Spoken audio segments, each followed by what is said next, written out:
Hello everyone. दोस्तों, computerise accounting system जो BCom honours में इसके लिए इन्हांसमेंट में 4th सेमेस्टर में सब्जेक्ट है। इस सब्जेक्ट की काफ़ी दिनों से क्वेरी आ रही है कि सर इसका एग्ज़ामिनेशन पैटर्न पर वीडियो बनाई जाए। तो देखो यार, एक चीज़ मैं आपको साफ क्लियर करना चाहता हूँ। आपको मालूम ही है कि यार एसओएल में सीबीसीएस का सेमेस्टर मोड सिस्टम पहली बार आया है 2019 में। उसके बाद से ही इस सब्जेक्ट का एग्ज़ाम तो हुआ नहीं है। अगर हम बात करें 2019 बैच की, तो 4th सेमेस्टर में भी असाइनमेंट हो गए थे। तो यार असाइनमेंट के बेस पर एग्ज़ामिनेशन का क्वेश्चन पेपर डिस्कस करना वो बिल्कुल भी वर्थ नहीं है उसका। अब बात ये आती है कि यार चलो रेगुलर का डिस्कस कर दो। नहीं, रेगुलर कॉलेजेस में ये जो सब्जेक्ट है, इस सब्जेक्ट का पूरा इवेल्युएशन इंटरनल के बेसिस पर होता है। उन लोगों के असाइनमेंट होते हैं, उन लोगों का प्रैक्टिकल फाइल बनती हैं और उन लोगों का एक्चुअल में प्रैक्टिकल होता है कंप्यूटर पर। बिकॉज इस सब्जेक्ट का नाम ही है कंप्यूटराइज अकाउंटिंग सिस्टम, जिसमें टैली वगैरह। अच्छा, फाइनेंशियल अकाउंटिंग में आपने फर्स्ट सेमेस्टर में पढ़ा था, जो रेगुलर के स्टूडेंट होते हैं वो टैली पढ़ते हैं, तो उसी का एडवांस लेवल का ये सब्जेक्ट है कंप्यूटराइज अकाउंटिंग सिस्टम। अब देखो, इस सब्जेक्ट से डरने की तो बिल्कुल भी ज़रूरत नहीं है। ठीक है, इस सब्जेक्ट में जो क्वेश्चंस आएंगे उसमें ज़्यादातर आपको देखने को मिलेगा टर्मिनोलॉजीज़, डेफिनीशंस इसमें बहुत सारी आएंगी। बिकॉज़ देखो, आप लोगों को कोई प्रैक्टिकल तो होता नहीं है, आपका पूरा थ्योरेटिकल पार्ट ही होता है। ठीक है, और एज आई सेड कि यार रेगुलर में इसका थ्योरी पेपर नहीं होता, पूरा इवैल्यूएशन प्रैक्टिकल के बेसिस पर होता है कंप्यूटर पे। और अपार्ट फ्रॉम देट उनको प्रैक्टिकल फाइल्स वगैरह दी जाती हैं बच्चों को। इसी वजह से इसका previous year question paper available ही नहीं है, नहीं तो मैं डिस्कस कर देता आप लोगों से। बट उसके बाद भी काफ़ी बच्चे इस सब्जेक्ट को लेकर कंसर्न हैं।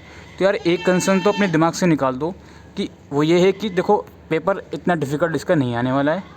और दूसरी चीज़ ये है कि आपको थ्योरेटिकल पार्ट ही इसका करना है, थ्योरी ही करनी है इसकी। लाइक फॉर एग्जांपल यूनिट 1 में आपका बेसिक कॉन्सेप्ट है कंप्यूटराइज अकाउंटिंग सिस्टम का।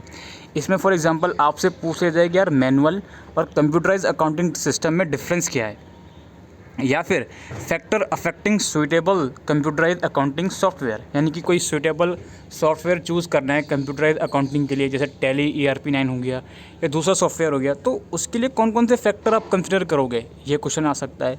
और procurement and installation of computerize accounting system, किस तरह से इंस्टॉल करा जाता है कंप्यूटराइज अकाउंटिंग सिस्टम, उसकी थ्योरेटिकल पार्ट आ सकती है। तो इसको आपको समझना पड़ेगा। ठीक है, using any popular accounting software, create, select, shut and delete, तो ये तो प्रैक्टिकल पार्ट ही है भाई। इसको कैसे करोगे आप लोग? एसओएल में प्रैक्टिकल नहीं होता है, बार बार रिपीट करी जा रही है ये चीज़। तो थ्योरेटिकल पोर्शन ही आपको इसका देखना है।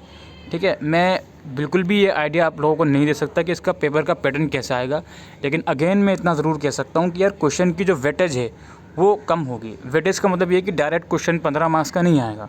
क्वेश्चन 5 मार्क्स का आ सकता है, 7 मार्क्स का आ सकता है। एक क्वेश्चन के 2 सब पार्ट्स हो सकते हैं, एक 5 मार्क्स का, एक 7 मार्क्स का, एटसेट्रा एटसेट्रा। 15 मार्क्स का क्वेश्चन डायरेक्टली आना बहुत रेयर चांस है उसके। ठीक है, अब क्वेश्चन यूनिट 2 में क्रिएटिंग मास्टर्स है कुछ, creating accounting ledger and groups, single creator versus multiple create, और creating ledger under groups and entering opening balance. Basically यही सब चीज़ें हैं, इनकी थ्योरेटिकल पार्ट आप करोगे। लाइक यहाँ पे लिखा हुआ है कि सिंगल क्रिएट और मल्टीपल क्रिएट, इसमें डिफरेंस आ सकता है। Creating stock item and groups, creating units of measurement, creating stock groups. तो ये सब चीज़ें हैं, आप इसको ज़रूर से करके जाइएगा। इसके बाद है वाउचर एंट्री। वाउचर की किस तरह से आपको एंट्री करनी होती है अकाउंटिंग में, वो चीज़ इसमें है। टाइप्स ऑफ वाउचर, आपसे टाइप्स ऑफ वाउचर पूछा जा सकता है कि वाउचर्स कौन कौन से टाइप्स के होते हैं। ठीक है, वाउचर एंट्री, इसमें वाउचर नंबर क्या होता है वो पूछा जा सकता है आपसे। Voucher entry with more than 1 debit और क्रेडिट अकाउंट, यानी कि ऐसी एंट्री बताओ जिसके डेबिट और क्रेडिट एक से ज़्यादा होते हैं, वो क्या होती है।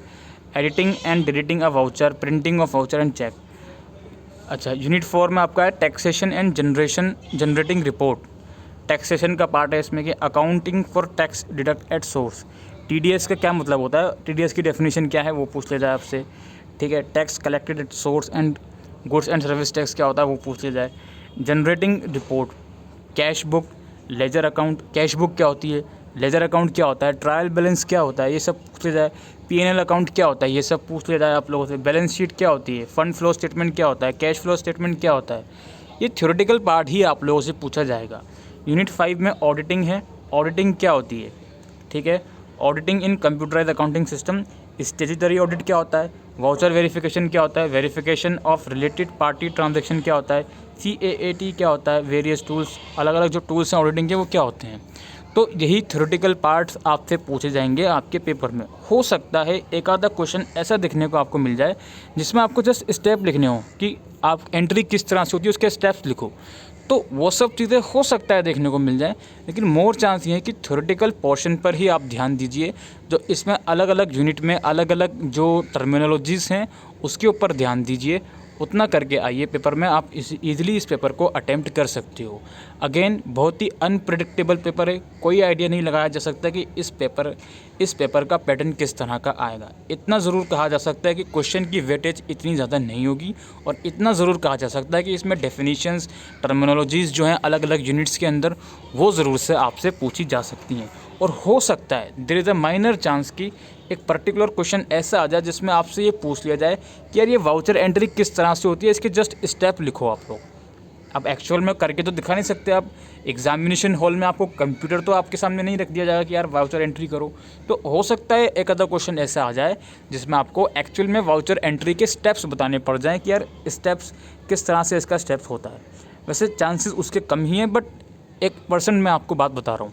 और more chance again I repeat कि आप इसके डेफिनेशन बिल्कुल कवर अप करने की कोशिश करो कि कौन कौन से तरह के जो अकाउंटिंग सिस्टम है वो होते हैं, और कौन कौन से फैक्टर्स कंसिडर किए जाते हैं before choosing any accounting system, और P&L अकाउंट क्या होता है, बैलेंस शीट क्या होती है, ठीक है, वाउचर एंट्री में अलग अलग टर्म्स लिखी हुई हैं वो क्या क्या होती हैं, वो उन चीज़ों को आप पढ़ने का ज़्यादा ध्यान दीजिए। तो बस यही सब दोस्तों बताना था आपको इस वीडियो में। आई होप आपको ये वीडियो यूज़फुल लगी हो, तो वीडियो को शेयर करिएगा। Thank you.